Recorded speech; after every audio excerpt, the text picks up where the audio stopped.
All right, so in this video, I'm going to be showing you the exact ad strategy we use to generate millions of dollars for our agency's clients. We have used this for ecom, we've used this for info products, and it's been the direct component that has resulted in the results that you can see on the screen right here. So 300K generated in 9 days, 260K in 11 days, 41K in one night.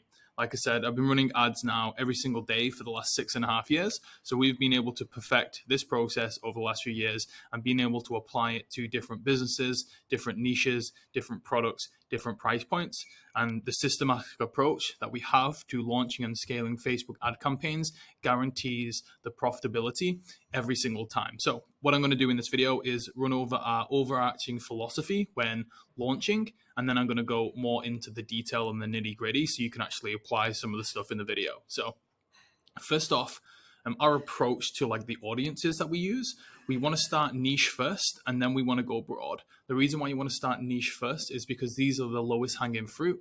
These are your most profitable audiences, and these are the ones that are easiest to convert. So we're going to start with those first. We're going to test the funnel, prove that it works to those audiences. And then when it works to those audiences, then we can go scale and go a bit broader. So I'll give you some examples in a second, but we're going to do remarketing lists, pixel visitors, social engagement, cold interest, lookalike audiences, and then funnel remarketing. So what does that actually look like? So these are typically the audiences that we go after when launching for a new client. So obviously first we'll test it against the warm audiences. So this could be pixel visitors, and we usually do the pixel and do all website visitors for like 180 days. We do Facebook engagement for 180 days, IG engagement for 180 days, and then we retarget the email list and we upload that as a custom audience. You can try and get cute and clever by doing like 30 days, 90 days, etc., etc. But honestly, just as an overarching general rule, these are the ones that work best. We just do 180 days and do these three main ones: pixels, Facebook, IG, and then an email list. Obviously, if your business or your client doesn't have these, then you can't use them, but this is what we would start with. If not, you would go on to the next one. And the next one is the cold interests. So typically within cold interests, these are the things that we target. So public figures that our audiences follow. So these could be like influencers, coaches, authors, speakers, etc., etc. Software that they use. So for example, I'm in the marketing niche. So different softwares like ClickFunnels, Infusionsoft, MailChimp, etc., etc., Wix. Those are some really good audiences that we've had in the past. So think about what softwares your ideal customer uses on a day-to-day basis. Then you can go after professions. So for example, we've got a client right now in the fitness space, and fitness professionals is an interest that is killing it for them. So think about their different professions and their titles and their areas of work, and then you can maybe find those as interests in Facebook. And then we have market interests as well. So just generally day to day, what are these people interested in? Because as a marketer, as an entrepreneur, I might be obviously have different softwares that I use. There'll be business people that I follow, and obviously maybe like digital marketing, advertising agency would be my professions. But I'm an avatar, and I'm a very similar to a lot of different entrepreneurs where, okay, I'm interested in business, but I'm also interested in health, biohacking, productivity, right? And I share similar interests to a lot of people similar to me. That's how it works, right? So if someone wants to target entrepreneurs, they might not target just marketing software, but they could target fitness, weightlifting, stuff like that, because typically a lot of entrepreneurs anyway in the day-to-day or in the modern day are interested in those things as well. So you got to think about interests that might not be directly related to their profession, but something that they use in their personal life. Then once we've proven the cold interests and we've gotten some data, we can then create lookalikes. So we can create lookalikes from our buyers, from our leads, from our website visitors, and Facebook and IG engagement. And again, there's different ones you can do, right? People who added to cart, people who initiated checkout, whatever it is. But again, just time and time again, we try and keep it very simple. And these are the audiences that we go after. These are going to get you the most money for, like the most bang for your buck. So keep it simple. And then once we have enough traffic and data through our funnel and our advertising account, then we can start remarketing to people in this particular funnel. So for example, it could be leads, it could be calendar views, again, it depends what funnel you're targeting, right? So it could be leads, it could be website visitors, it could be initiate checkouts, abandoned carts. This is for an info product, so this is for like a VSL funnel. So calendar views would be obviously the calendar page where people could book in a phone call. But again, if you're doing e-com, you would probably do, sales page views, initiate checkouts, etc., etc. And you're just remarketing people along the funnel. So that's kind of our general strategy. Now let's move on to the actual plan on how we actually implement it. So this is our process. It's a 4-step process, and we use this for every single ad account. Number 1 is audience farming. Number 2 is creative testing. Number 3 is demographic dialing. And then number 4 is CBO for scale. So again, we use this time and time again, and I'm going to walk through these steps quickly right now. So number 1 is audience farming. So we basically, to begin with, we're going to use our plan here for the interests and the lookalikes. And we are going to figure out what audiences and interests work the best. So what we want to do is we basically launch one campaign. And in that one campaign, there are 5 to 10 ad sets, depending on your budget for their ads. We set it at $5 a day. And basically everything is exactly the same, except from the one interest is different. So the campaign structure is exactly the same. The ads are exactly the same. The only difference is the interest that we're using. So for example, using our plan, we could have 5 public figures, 3 softwares our customer uses, and 2 market interests, right? That would be 10 different interests. So we'd have 10 different ad sets. The interest for each ad set is different, but everything else stays constant. Within each ad set, we have 3 images per ad set. So we have 1 piece of copy and 3 images. And basically what we do then is we let it run and we let it test, and we try and figure out which interests are working. And maybe after the initial test, 5 out of the 10 interests don't work. You kill the 5 that aren't working, and then you would launch 5 more to replenish the 10 that we want, and you would test different ones. So for example, say out of our initial test, the 5 public figures worked well, but the software and the market interest didn't.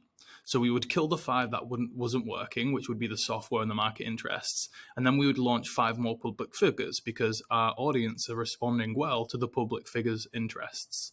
So we would replenish that campaign back up to 10 ad sets. And now, because we can see from the data that public figures are working more effectively, we would then launch to more public figures. And then that's pretty much the first stage.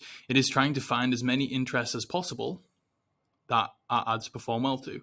And this is a continual process. As we move to step 2, we're still running this campaign to try and find more interests that are working. And you can do this with lookalikes as well. So you can create a separate campaign for lookalikes, and you can create different variants of these lookalikes. So you can create more lookalikes, and you want at least 5 to 10, and you do the exact same thing. Everything is exactly the same except from the lookalike audience that you're using. Then again, if the leads lookalikes are best performing, then you could create different variants of this. Maybe you could create like a separate leads list for a particular product.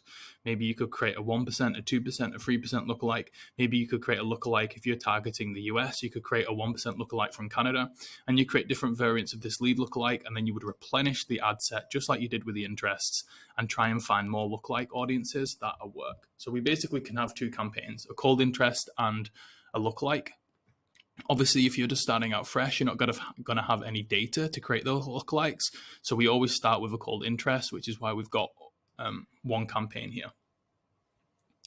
Then once we've found some interests that are working, we go to creative testing. So now we found the interests. Now we want to try and optimize our ads to try and find the best piece of copy and the best creatives to actually perform.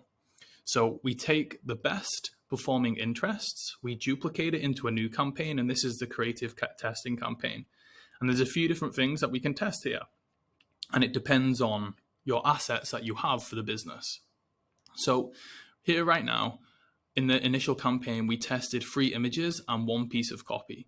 So probably what I would do is take the best image and test it with 3 new pieces of copy. so that we would take the best performing interests, duplicate it to a new campaign, and then at the ad level, we would keep the interests the same, but at the ad level, we would change it from 3 images and 1 ad copy to 3 pieces of ad copy and the best performing image from this initial test. So right now we're dialing in the performance. We're finding the best interests, and now we're trying to find the best piece of copy, right? And you would let the test run, and then again, you're going to have some winners, you're going to have some losers, and then from that, you would take the winners, and then maybe we want to do another test. Maybe we want to do a video test. So what you could do is take the 3 pieces of copy or the 2 best pieces of copy, duplicate what's working into a new campaign, and then test it against a video instead of an image. And then we can make the decision of whether videos or image works best for this campaign. So you can see there's a few different variations of phase 2 that we could do to try and dial in the performance even more.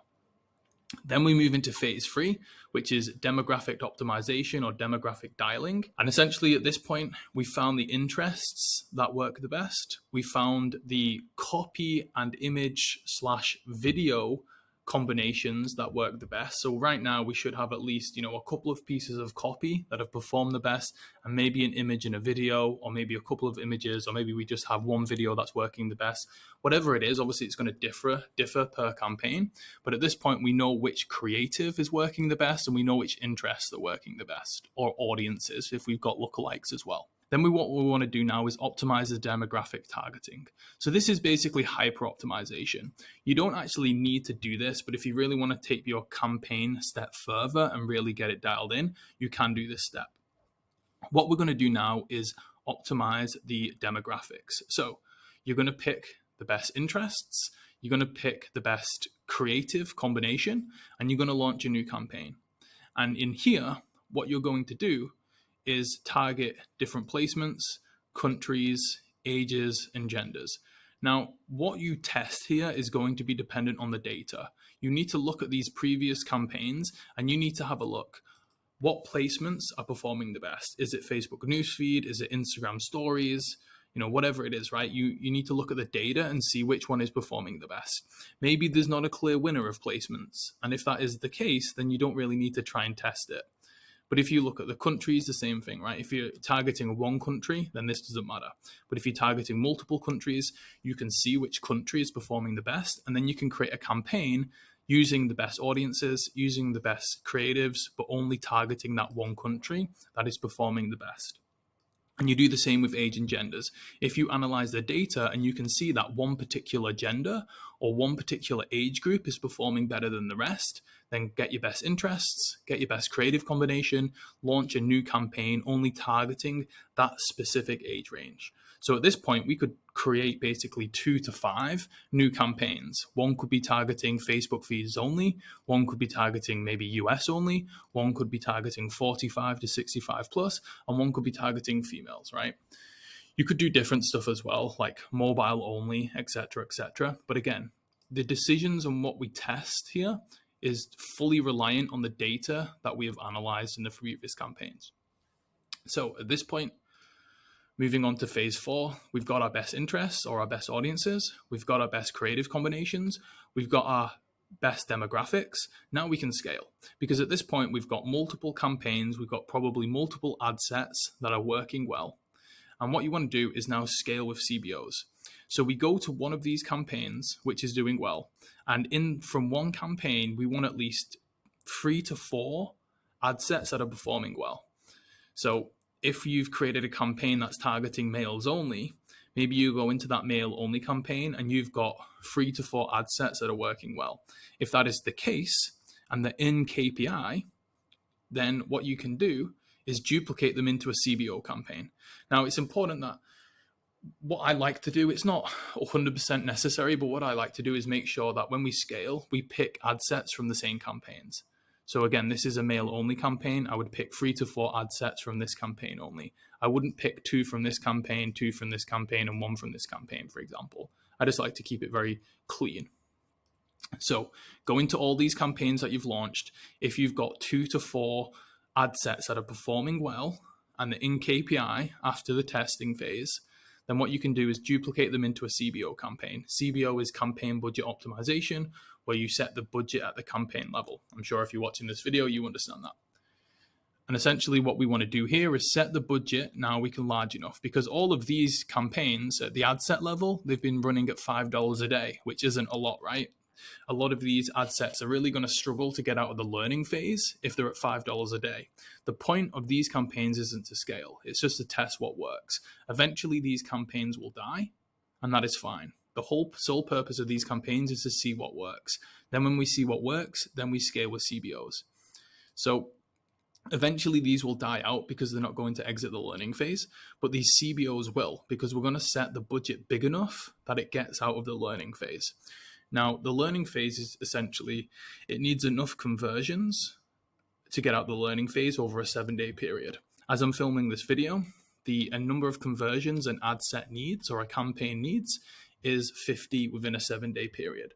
So you need to set the budget big enough that realistically, the CBO is going to get more than 50 conversions in a 7-day period. How do you calculate that? Well, you look at the average CPA for all your testing campaigns. If this is a lead generation campaign and overall our average lead cost was $10, say for example, and we needed 50 over a 7-day period, then it would be 50 times by $10, which is 500, divided by 7, which is $71. So really the minimum that we would want to set this CBO for is $70. But just to give the algorithm a bit of leeway, I would at minimum set it as $100, right? So you need to do a calculation like that to figure out what is the average CPA for your testing campaigns. And then you do that calculation, 50 times by the average CPA divided by 7, and that will give you your daily CBO budget. What you want to do is launch that and let it run for 24 hours. It's important that you don't touch it within the first 24 hours. Usually for CBO campaigns, the results unfortunately suck within the first 24 hours. If you've got an average lead cost of $10 across the testing campaigns, it's not going to be uncommon for the CBO in the first 24 hours to get leads for like $50. And you're going to shit yourself and you're going to be like, oh, this is not working, I want to turn it off. But you need to have a bit of patience whilst it optimizes itself. So you need to let it run for at least 24 hours. If after 24 hours, the CPA is still like it's way out of KPI, then yes, you can turn it off. But what's going to typically happen is inside of the CBO, after 24 hours, if you've got 4 ad sets in there, typically 1 or 2 of them will be within KPI. The other 2 you can turn off. And then you've only got like 1 to 2 ad sets within the CBO. And that is good because you want all of the budget to go to one ad set, because then it's going to guarantee that it gets out of the learning phase, right? Because it's definitely going to get 50 conversions if all of the ad budget is going to that one ad set. So the goal for the CBOs is to launch with 3 or 4, and then eventually you're going to turn at least 1 or 2 of them off. And then you can just let it run then, because that's going to give that ad set enough budget to exit the learning phase. And once it exit the learning phase, then you can really continue to scale. And the goal is to obviously create multiple of these CBO campaigns. So we're constantly launching more of these testing campaigns based on the data. And as we go along, we're scaling what we see is working. And this is a continuous process. So you're constantly launching more in here. And then obviously once they test and we've got stuff that works, then we're constantly feeding our scaling CBO campaigns. And then from there, this is optional. Again, this is like hyperscale, but you can optimize the CBOs. For example, again, if you've got a CBO that's working, you can analyze the data inside the CBO campaign, and maybe you notice that a country is working best, an age is working best, a gender is working best, a placement is working best, maybe a 1% lookalike is working best, and you can basically duplicate that CBO and make one small change. So you could duplicate the CBO and make a gender change, so similar to the demographic optimization. We do the same at the CBO level. So this would kind of be like the 5th and final stage, is to optimize the CBOs by making small changes in the placements, countries, age, genders, etc., etc. Or if like 1% lookalikes are working, you could do the same lookalikes, but at 2% and see if that works. So that is our 4-step process that we use for every single ad account to test what works quickly at a small level, and then we scale hard with CBOs. Now, I understand that depending on your level, this is a bit overwhelming. And I understand also that I'm explaining this in a Google Doc, because what I can't do is make this a 5-hour video and start going into the ad account and start setting everything up myself. Because if you're just watching this, you've probably come from my email list or Twitter. And let's be honest, if you've just got access to this video, you're not going to sit down for 5 hours and watch a training, right? If you've just come from a social media platform. So what I'm doing, and I'm excited to announce, is that I'm launching a media buyer mastermind. So if you want to get more training like this, if you want to see me actually go inside of my ad accounts and launch stuff like this, launch campaigns like this, and start scaling using this strategy, if you want to just see over the shoulder exactly what I do inside the ad accounts, how I set it up, how I test, how I scale, so you can essentially just copy it for yourself and learn, then you might want to check out what is going to be called Media Buyer Mastermind. It is launching on October 11th. So by the time you're watching this video, you either can join the waitlist, or if you go to the link that is below this video, you're either going to go to this page and join the waitlist, or it might be open for enrollment, or you might have missed the launch and it might be closed. But again, you'll be able to join the waitlist for when it next opens. But essentially, my vision for the Media Buyer Mastermind is to create a community that for media buyers that isn't really out there right now. You've got a lot of different business coaches teaching people how to build businesses, but there isn't really a mastermind specifically just for media buyers. And this is for new media buyers, advanced media buyers, in-house media buyers, and it's also for freelancers and agencies who want to get better at media buying.